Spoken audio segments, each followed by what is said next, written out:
सभी मसीह भाई और बहनों को जय यीशु। हम परमेश्वर पिता, परमेश्वर पुत्र और परमेश्वर पवित्र आत्मा का धन्यवाद करते हैं इस दिन के लिए, इस समय के लिए और इस टाइम के लिए। आज हम लोग समझेंगे कि अगर हम मसीही जीवन जी रहे हैं, प्रभु यीशु मसीह में विश्वास कर रहे हैं, तो हमारे जीवन काल की सुरक्षा कैसे होगी, और यदि हम मसीही जीवन नहीं जी रहे हैं, प्रभु यीशु मसीह में विश्वास नहीं कर रहे हैं, तो हमारी जीवन काल की सुरक्षा कैसे होगी। तो आज हम लोग इन बातों को परमेश्वर के वचन के माध्यम से समझेंगे। प्रभु यीशु मसीह हमारे जीवन काल में एक सुरक्षा जाल की तरह काम करते हैं। आप लोग सर्कस में एक व्यक्ति को रस्सी पर चलते हुए देखे होंगे और वो निडर होकर उस रस्सी पर आगे पीछे चलता रहता है और उस रस्सी के नीचे एक जाल लगा होता है जो उस व्यक्ति की सुरक्षा करता है। यदि अचानक किसी कारण से वह व्यक्ति डिसबैलेंस हो जाए और नीचे गिर जाए तो उसकी सुरक्षा कैसे होगी?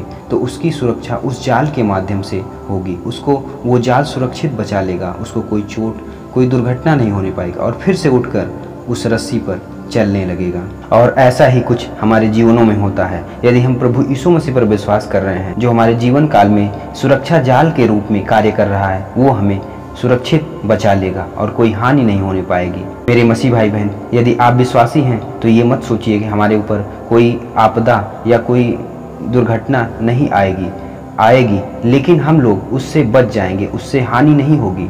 परमेश्वर हमारा पिता प्रभु यीशु मसीह हमें बचा लेगा, सुरक्षित बचा लेगा, हमें उससे कोई हानि नहीं होगी, कोई नुकसान नहीं होगा। आप सुरक्षित हैं उसके सुरक्षा जाल में। हम वचन से पढ़ेंगे वचन संहिता अध्याय 34 उसका 19 पद। धर्मी पर बहुत सी विपत्तियां पड़ती तो हैं, परंतु यहोवा उनको उन सब से मुक्त करता है।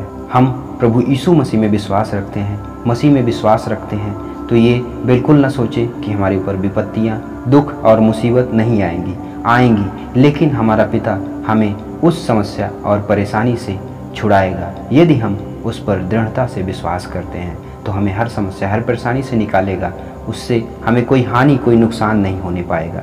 तो हम अपने दिमाग में ये बिल्कुल ना रखें कि हमारा पिता हमारी सहायता और मदद नहीं कर रहा है, हमारे ऊपर रोग और बीमारियां, दुख, मुसीबत, संकट इस दिन आ गया है। हमने अभी आपको बताया कि एक सर्कस दिखाने वाला रस्सी पर चलकर कैसे दिखाता, उसकी सुरक्षा कैसे की जाती है। उस रस्सी पर जो चल रहा है उसके नीचे एक जाल लगा हुआ होता है और यदि अचानक डिसबैलेंस होके वो गिरता है तो उस जाल पर गिरता है, जिससे उसकी सुरक्षा होती है और फिर से उठकर वो उस रस्सी पर चलने लगता है। तो इसी प्रकार हमारा पिता हमारे जीवन काल में हमारी सुरक्षा करता है। हम गिरते हैं परंतु वो हमारी सहायता और मदद करता है और हमें उठाता है और फिर से चलाता है और हम फिर से इस दुनिया में और इस जीवन काल को अच्छे से जी पाते हैं। हम एक अविश्वासी का जीवन काल समझेंगे, जो प्रभु यीशु मसीह में विश्वास नहीं रखते हैं, जो उस पर विश्वास नहीं कर रहे हैं, उनका जीवन काल कैसे होगा। वो भी उस सर्कस पे चल रहे, रस्सी पे जो चल रहा है सर्कस दिखाने वाला, उसी के समान होगा। ये जो पूरा संसार है एक रस्सी है, हम उस रस्सी पर चल रहे हैं। अगर हम अविश्वासी हैं या विश्वासी हैं, एक अविश्वासी के जीवन काल के लिए कोई सुरक्षा जाल, कोई सेफ्टी नहीं है। और यदि जीवन काल की सुरक्षा के लिए कोई सुरक्षा जाल नहीं है तो आप समझ सकते हैं कि क्या होगा। यदि वो गिरता है तो वो क्या होगा? सिर्फ नष्ट होगा, वो बचेगा नहीं। वो गिरेगा तो हमेशा हमेशा के लिए नष्ट हो जाएगा और फिर से उठकर चलने के काबिल नहीं रह जाएगा, क्योंकि उस अविश्वासी के जीवन काल में कोई सुरक्षा जाल, कोई सेफ्टी नहीं है। इस वजह से वो दोबारा उठकर फिर नहीं खड़ा हो सकता, फिर से नहीं चल सकता। यीशु वह सुरक्षा जाल है और उस जाल की शक्ति कोई भी तोड़ नहीं सकता है। हम आगे वचन से पढ़ेंगे रोमियो अध्याय 8 उसका 1 पद। इस प्रकार अब उनके लिए जो यीशु मसीह में स्थित हैं कोई दंड नहीं। तो मेरे मसीह भाई बहन, यदि हम प्रभु यीशु मसीह में स्थित हैं, प्रभु यीशु मसीह में बने हुए हैं, तो हमारे ऊपर कोई दंड, कोई पाप, कोई श्राप नहीं आने पाएगा। और हमारा सुरक्षा जाल प्रभु यीशु मसीह है, वो हमें हमेशा सुरक्षित रखेंगे। लेकिन जाल के बिना, अर्थात प्रभु यीशु मसीह के बिना, एक व्यक्ति का किया हुआ हर एक पाप और गलती की गिनती जिस दिन परमेश्वर सभी मानव जाति का न्याय करेंगे, उस ईश्वरीय निर्णय के दिन की जाएगी। बाइबल के अनुसार इसका परिणाम यह होगा कि आप परमेश्वर का प्रेम और उसके राज्य से सनातन रूप से अलग हो जाएंगे।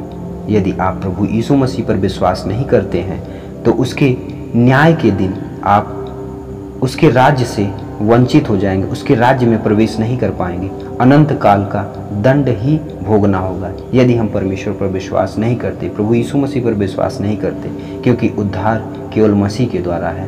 हम आगे वचन और पढ़ेंगे, मत्ती अध्याय 12 उसका 36 पद। और मैं तुमसे कहता हूँ कि जो जो निकम्मी बातें मनुष्य कहेंगे, न्याय के दिन हर एक बात का लेखा देंगे।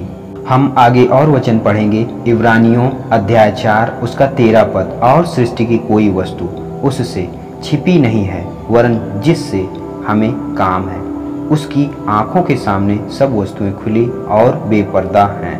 तो हम ये ना सोचें कि हमारा पिता, हमारा परमेश्वर इस पृथ्वी पर जो आज हो रहा है वो देख नहीं रहा है। जो अन्याय, तरह तरह के पाप हो रहे हैं वो देख नहीं रहा है।